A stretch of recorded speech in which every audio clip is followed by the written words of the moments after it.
Bueno, bilkura honen helburua da alde batetik Euskal Herrian filosofia egiten dugunok edo filosofia lanbide daukagunok edo filosofiaren egarri garenok beste barik, nolabait esan guztiontzako erdigune bat lortzea.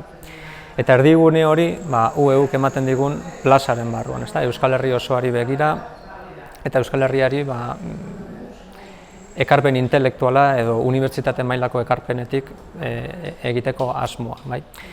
Euskal Herrian filosofoak eta filosofia saretzeko eta talde ezberdinak daude, edo komunitatetxo ezberdinak daude, baina gaur egungo erronkei begira, bai filosofiaren baitatik, bai filosofoen baitatik, bai Euskal Herriaren aldetik, UEUk eskaintzen duen plaza bere bizi garrantzitsua da, eta hor ere bai gu ere bai saretzea are importanteagoa. Eta horrezegatik lehenengo bilkura dugu hau, espero dezagun etorkizunan ere bai, 2 edo 3 urtetara noizean behin errepikatzea, baina nolabait esan guk ere bai, filosofok honen baitan erdigune hori izatea, horretarako.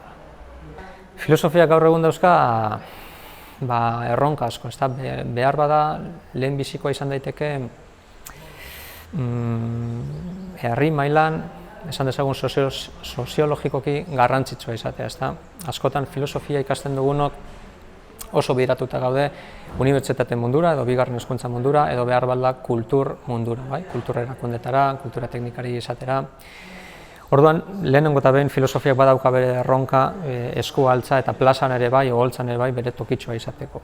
Edo bestaldetik, herriak berak filosofoak edo filosofiaren iturria ezagutzeko.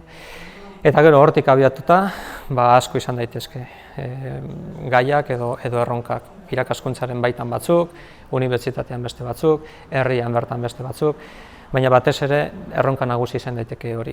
Plazan ere bai tokia izatea, eta plazan tokia izatekotan marko edo behar bada plaza jakin baten gainean jartzea importantea. Eta horrezagatik berriz diot hemen gaude UEUren baitan.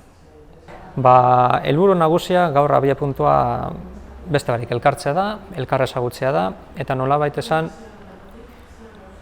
2 edo 3 irizpide argi izatea.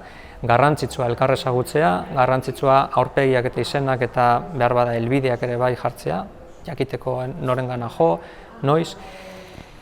Eta beste aldetik esan bezala, nolabait esan erdigunetxo bat jarri, baina Euskal Herri osoari begirakoa dana, eta irizpide batzuk izan daitezke, filosofia egitea, baina euskaratik eta euskararako.